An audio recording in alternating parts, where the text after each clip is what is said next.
这么晚了还要去码头啊？是这样的，我当天的工作安排有到码头核实到港船只这一项，所以当天我是必须要完成的。哎呦，真够辛苦的。当天你是怎么去的？开公司的车。那天晚上跟你一块儿去那人叫什么来着？没别人啊，就我自己。今天你就是替赵总来视察工厂的？不是吧？再讲讲。不管谁问起来，都是你自己来的。真的只有我自己。啊。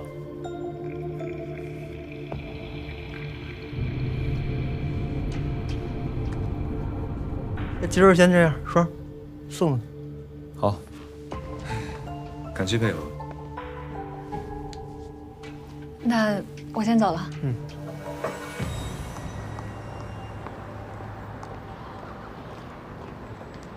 温婉的车检查完了，说是去完码头之后的第2天就去洗了车，而且连内饰都清洁过。温婉一定有问题，稍后我把信息同步给钟检察官。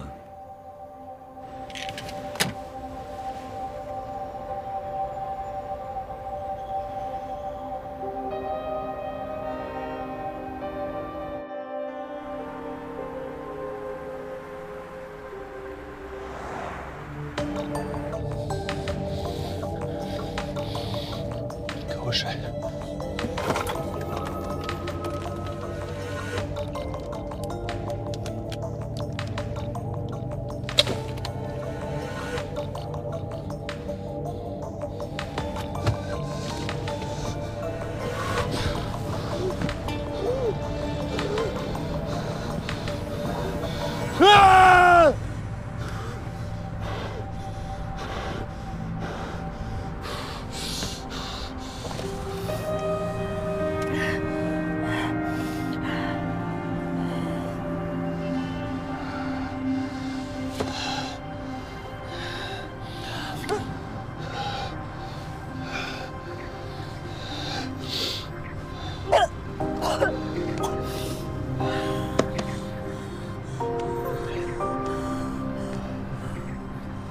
卡贝尔汀，我开。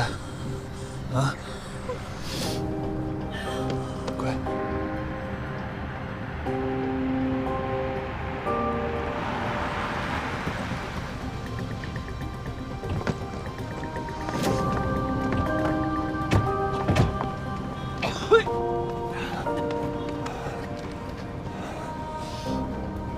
喝点水。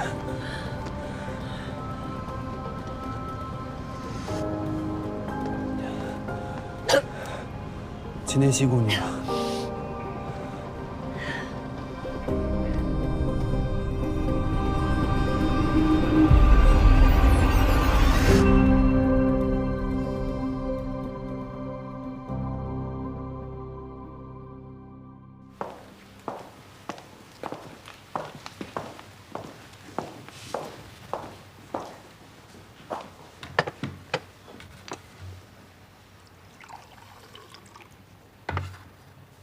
老板，不好意思啊，我回来了晚了。警察找你问些什么呀？就是问那天我是不是一个人去的码头。公安局那帮人上午过来查车了，就是你那天开走的那辆。他们还在怀疑我吗？我觉得不是吧，因为就是一些很常规的问话。是吗？嗯。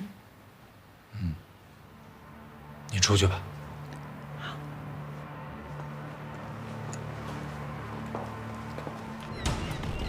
我们已经找温婉问过话了，虽然我们查到了他案发第2天的可疑行为，但这些都无法构成有效证据。走这边。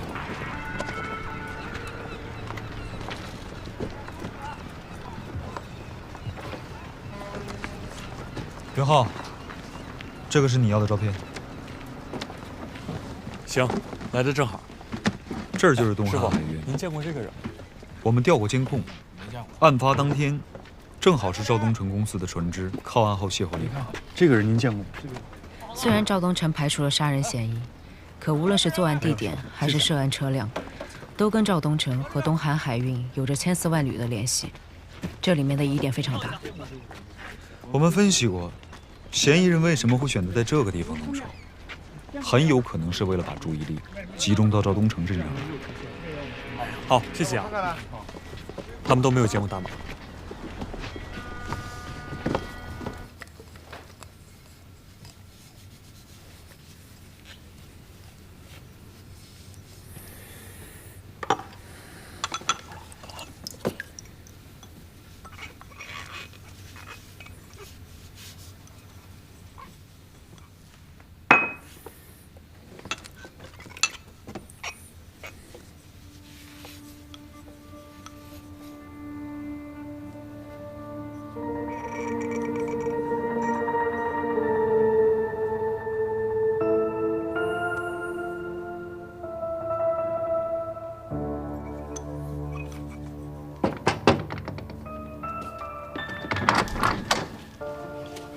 大晚上的干嘛呀？关于指纹，明儿再说吧。哎，我请你喝咖啡。这还差不多。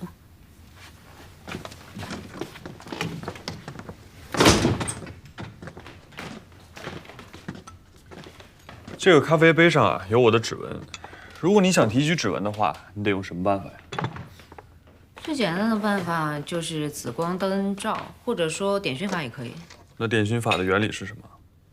这指纹是由皮脂和汗液构成的，点针器与汗液形成吸附作用，然后溶于油脂，从而就会出现棕黄色的线纹。哦，原来你今天是想说这个呀？嗯。哎，你过来一下，看我今天查到什么了。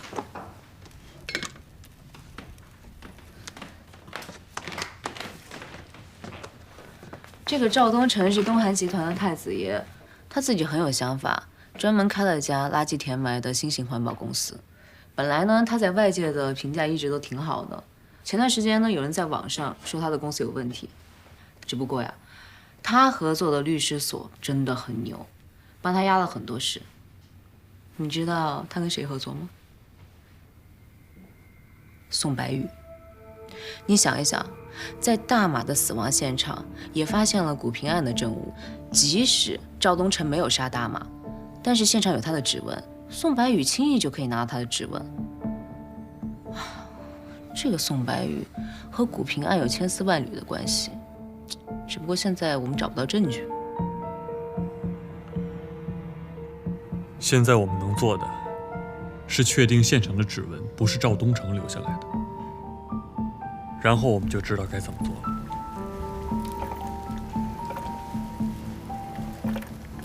关于凶器上的指纹，我和袁浩有一些新的想法。一刀，你也是指纹方面的专家，你看看，如果没什么问题的话，我们就一起给老钟汇报。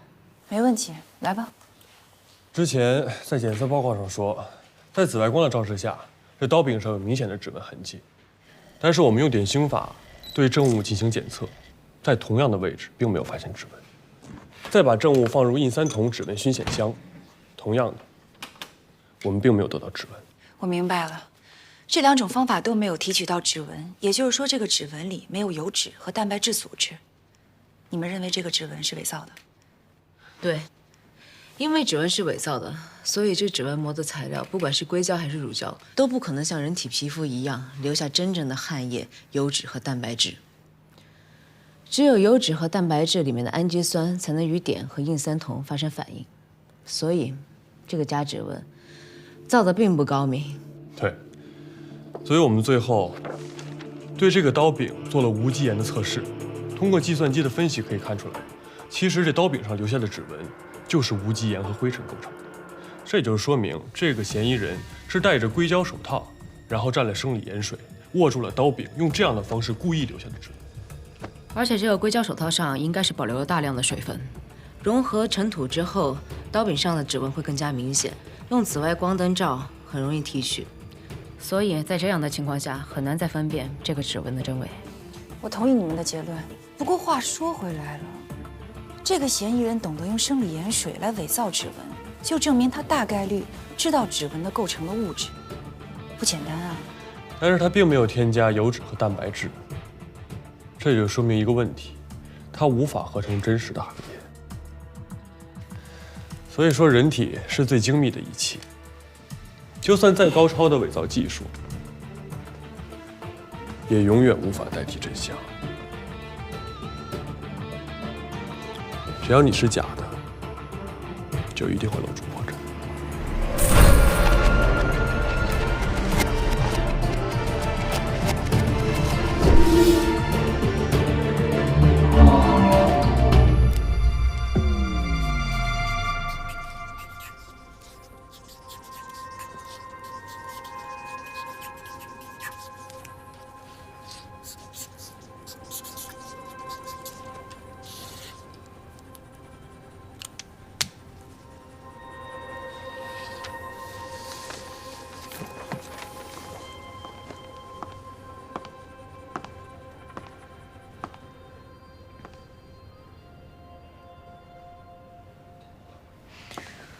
这个宋白宇啊，绝对有问题。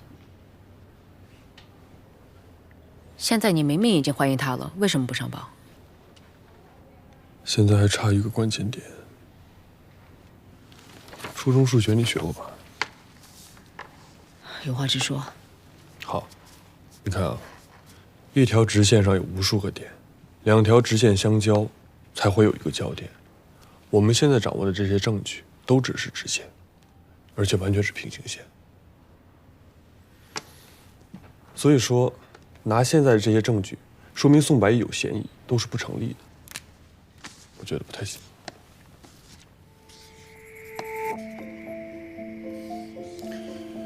如果说拿到赵东成的指纹，并且进行伪造是一条直线的话，那么我们现在就需要另外一条直线，一条和其他直线有相交点的直线，也不是完全没有这条直线。你什么意思呀？我们现在掌握的证据只有这么多，有点难。你能直接给我个明示吗？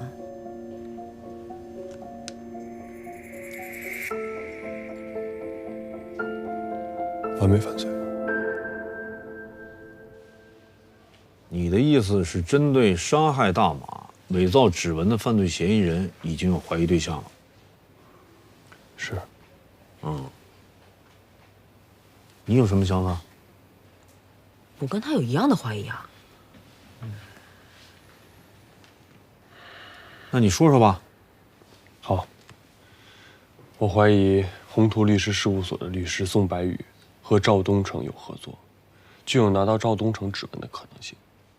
宋白宇，王大治的辩护律师。对，就是他。他和秦修文有商业来往，而且这个宋白宇跟古平案所有的涉案人员都有关联，就这一点就很值得被怀疑。你们说的这些叫有罪推定，是不是认识赵东成的人都有提取他指纹的可能性啊？第二，宋白宇虽然本身有一些巧合，但是凭你们说的这些，他不能构成为证据。老周啊，其实还有一点，就是现场发现那些猪肉。我跟宋白宇之前是研究生同学，一起学的法律。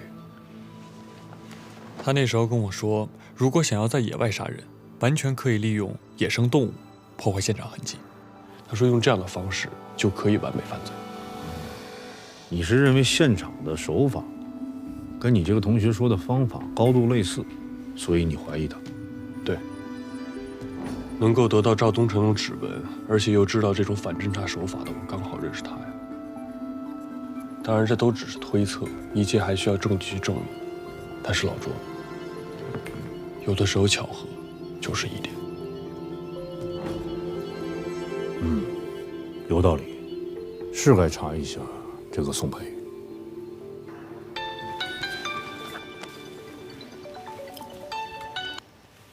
对，涂队。哦，好啊，这是重大发现呐。好嘞，辛苦啊！哎，公安在进一步勘查车辆时，在副驾驶发现了一些毛发和一些极其小的纺织品纤维，样本都属于秦修文，现在正式锁定秦修文为第一犯罪嫌疑人。你们现在去协助公安调查。虽然说你们的怀疑也有道理，可是咱们处理案件还是要跟着证据走。好。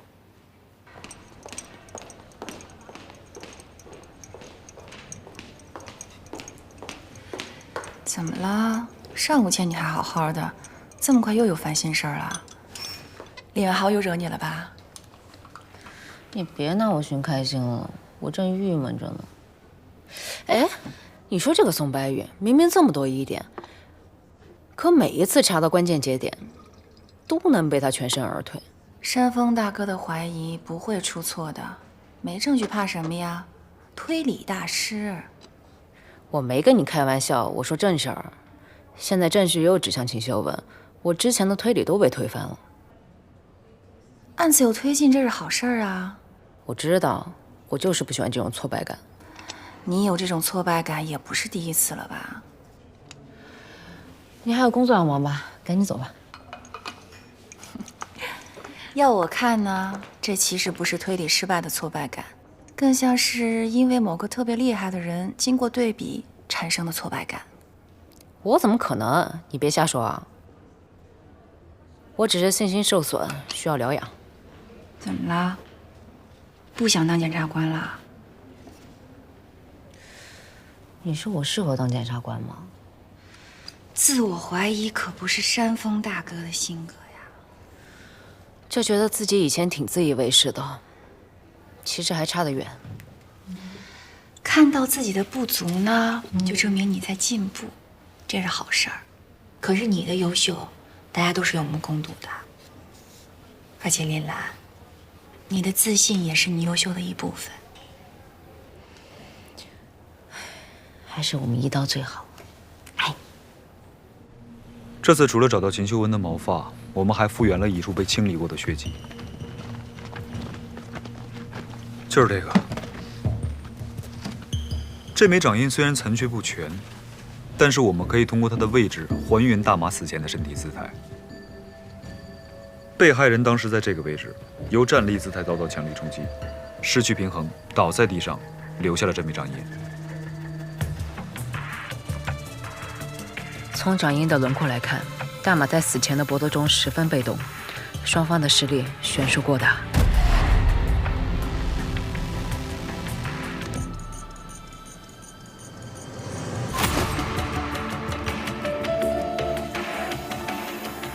这条线索目前还是孤立的，只有找到它与其他线索之间的关联，才会有进一步的发现。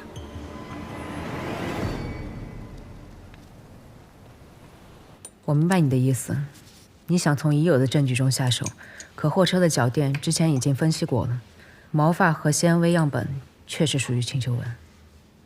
这个法国犯罪学家爱德蒙·罗卡说过，物理性证据不会出差错，他不会做伪证，也不会完全消失，只会对其寻找、理解、学习的人为错误，才会减损它的价值。所以啊，这大马生前见过谁？去过哪儿？只有这个车能告诉我。可他已经告诉过我们了。如果秦修文真的在失踪前上过那辆车，他留下来的不可能仅仅只是毛发或者是衣物纤维。你来看看。有发现啊？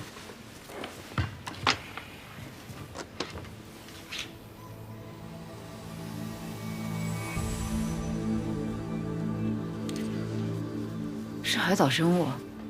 这种暗红色的藻类属于红藻门，绝大部分时候生活在海里。你是吃百科书长大的吗？怎么什么都知道呀？这是常识。出血了。哎，你觉得这个是不是秦修文留下来的呀？不管是谁留下来的，这证据都表明他去过海边。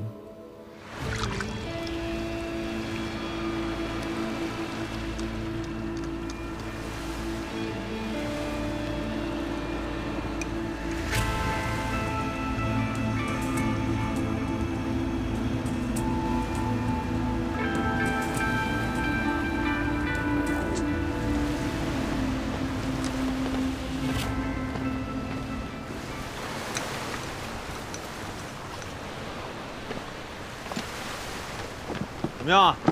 差不多了。抓紧啊！还有好几个地方要去呢。好。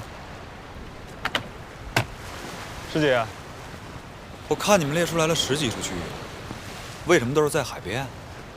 那就要林远浩老师来告诉你了。是这样，我们放大了大马车内脚架上的海藻物质，在这里面发现了灰色的颗粒，还有褐色的颗粒，基本可以确定，来自建筑工地的水泥粉尘，还有这些海边的砂岩。这些沙土应该是属于本市沿海，也就是说，大马在跟秦修文见面前后，极有可能到过其中一处沿海区域。只要我们能锁定那个区域，就一定能找到秦修文的线索。所以，我们应该缩小范围，寻找同时拥有海岸和工地的区域。聪明。走吧，去下一个地方啊！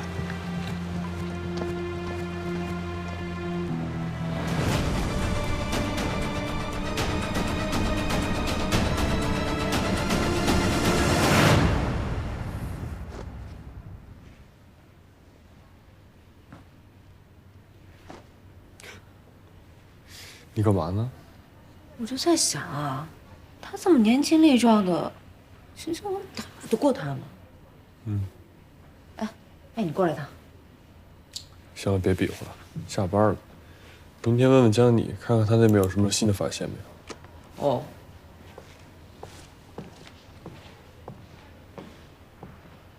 翡翠冰，他们还好吗？他们好着呢。我做了一些牌子，方便日后的养护。你放心好了。这亲儿子也不见你关心，就关心你这些植物啊。你最近什么时候回来啊？公司这边有些事情还没有处理完，过些日子吧。行吧，你先忙吧。你挂吧。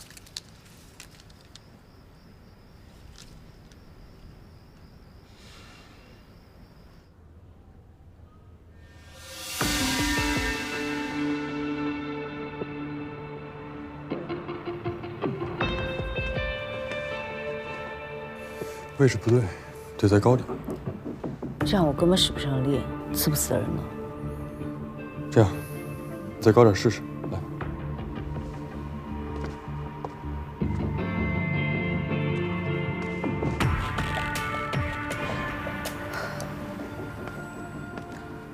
这样根本刺不进去。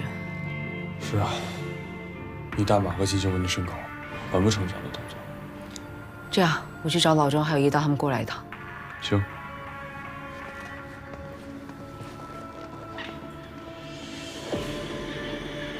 我重新分析了一下大马的尸检报告，有一些疑问。琳达，看。领导，来一下。来吧。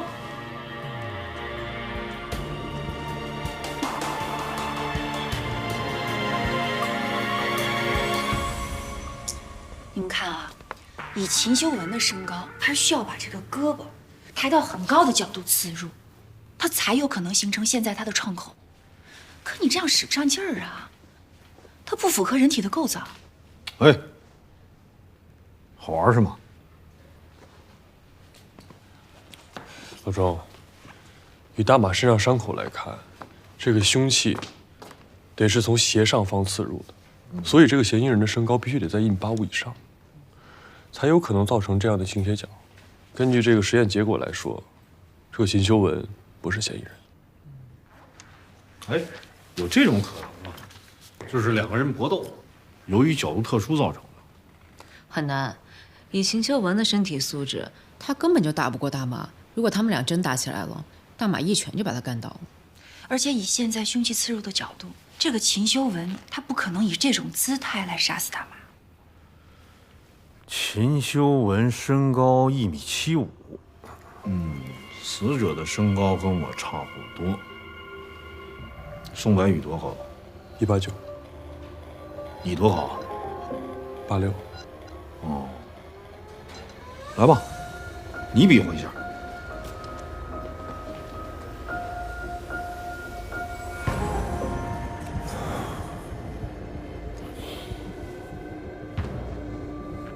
啊？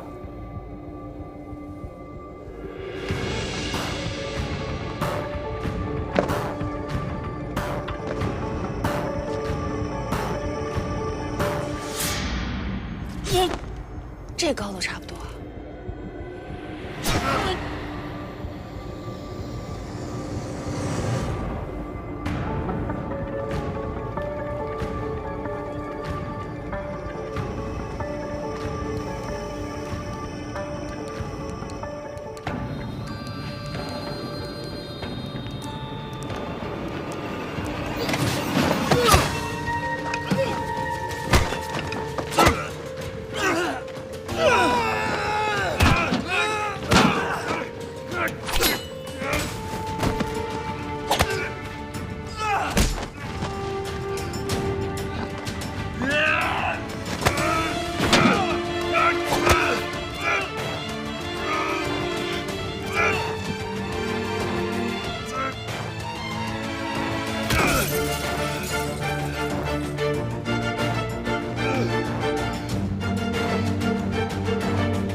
你还好吗？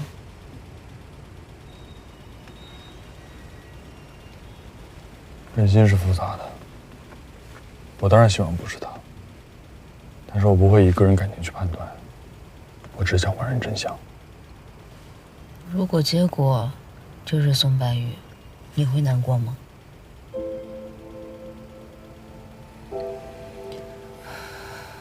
我也有过这样的感觉。秦秀文的事情对我来说也是个打击，就是你信任的人根本就不是你想的那个样子，你珍视的人离你越走越远，你却无法靠近。如果再能遇到秦秀文，我只想问他为什么要这样做。理由呢？我觉得他一定是另有苦衷，不然不会如此。不，无论什么理由，他都不应该走错路。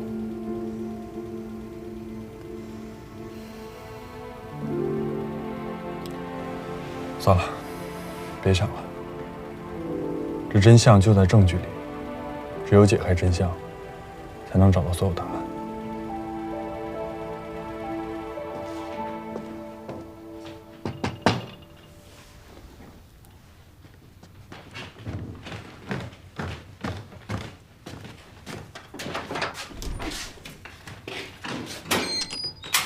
哎，在门口就闻到咖啡味儿了。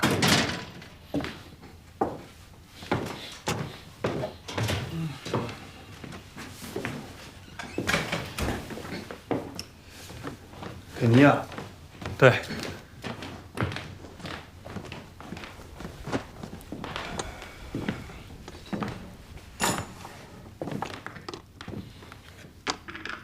上次给你不要，非得自己买，何必呢？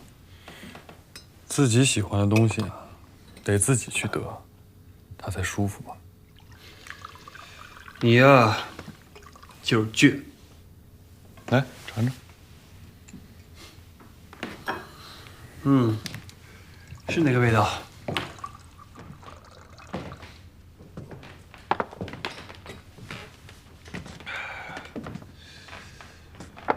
说吧，找我什么事儿啊？不可能只是喝咖啡啊。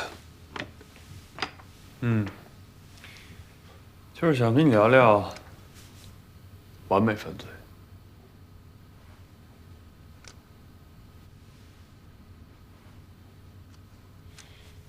怎么突然聊这个呀？我记得我们上学时候讨论过，这是个虚拟命题，根本不存在。是吗？但是现在已经有人做过了，你还觉得它是虚拟命题吗？我就是个律师，我又不犯罪，我怎么知道呀？老宋，我告诉你啊，这个完美犯罪只是一时的，罪犯制造证据，而我们发现证据，这只是时间的问题。但是最终我们一定会赢的。法律才是唯一的赢家。但是法律从来不会保护违背它或者试图利用它的人呐。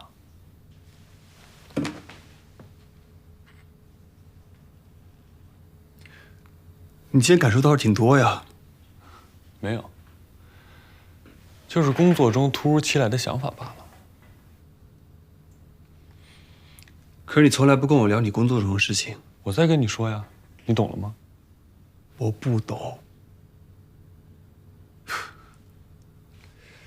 行了，这累了一天，不跟你说这费脑子的事情。不过啊，有2个字我倒是挺喜欢的，我喜欢完美。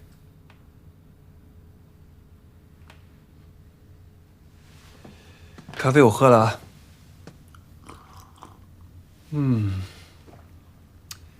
一如既往的完美。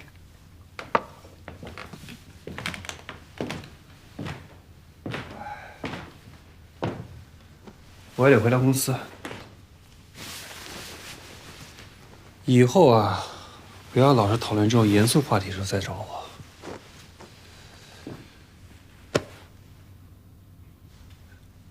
我祝你们成功啊！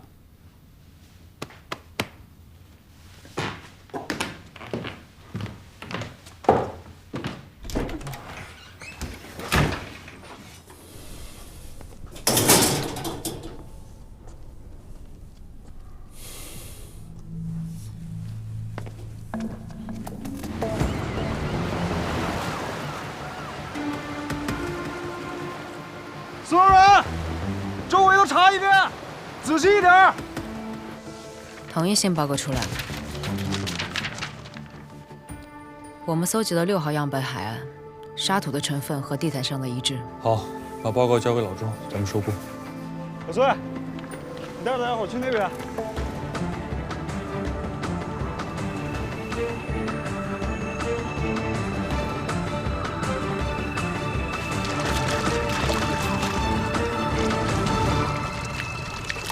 小明，过来，看一下。没错，就是这双鞋。李队，有发现？报告来了。谢谢。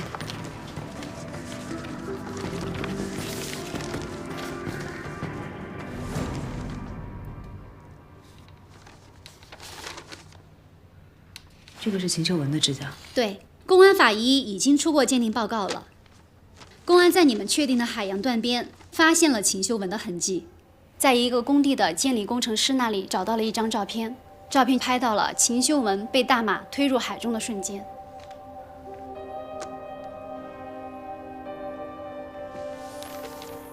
秦秀文消失了太长时间了，以悬崖的高度，还有海水的深度，她生还的几率微乎其微。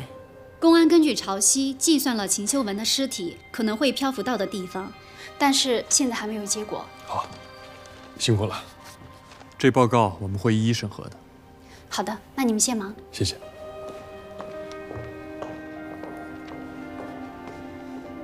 秦秀文死了。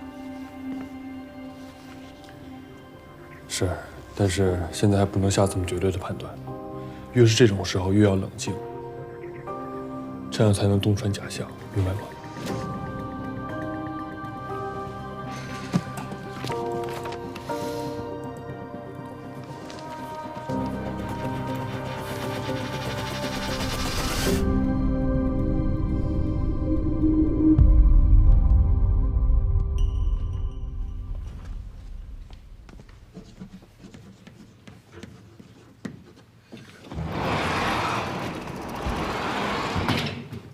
所以，证据链的完整才是最重要的。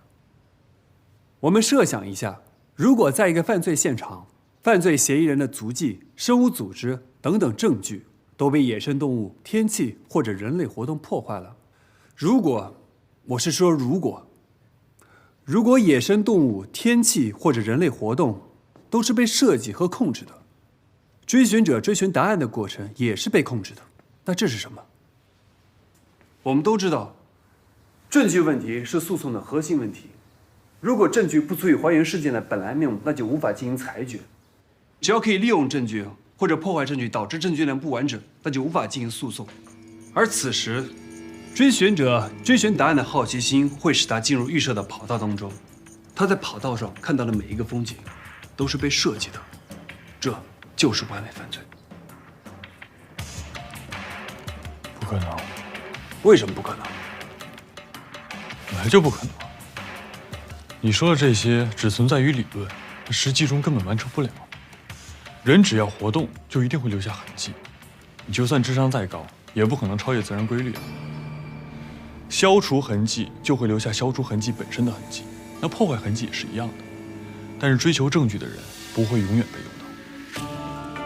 像你说的这个完美犯罪，或者说是试图操纵他人的犯罪行为，根本就是幻想，那是虚拟命题，不存在的。不错，不错，不错，很精彩，感谢两位同学的辩论啊。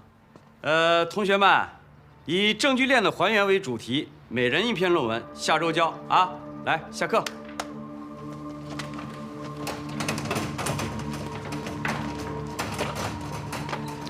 我们看吧，时间会证明一切，说不定哪天就会出现一个完美犯罪的案例。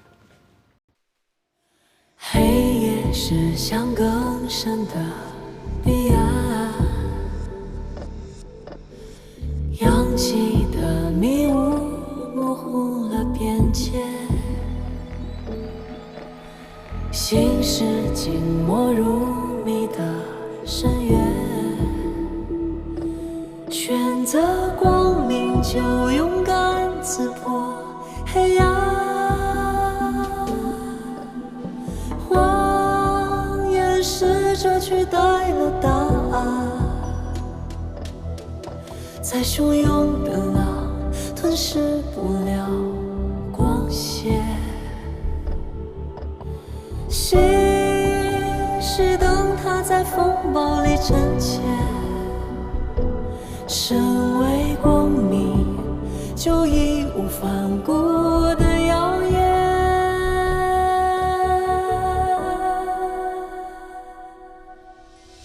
在黑暗里站成一道闪电，短暂的挣扎，寂静无声的世界，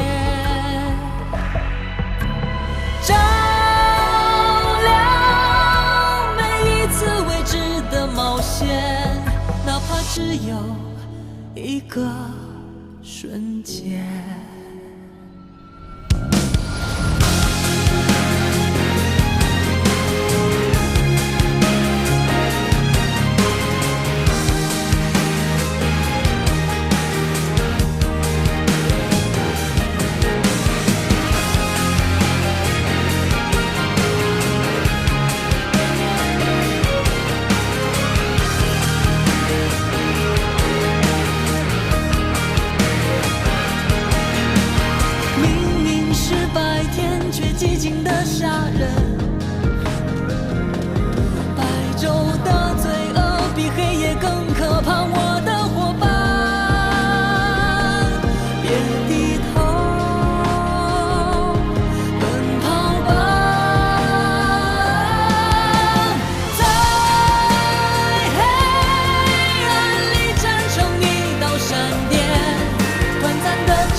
更深的彼岸，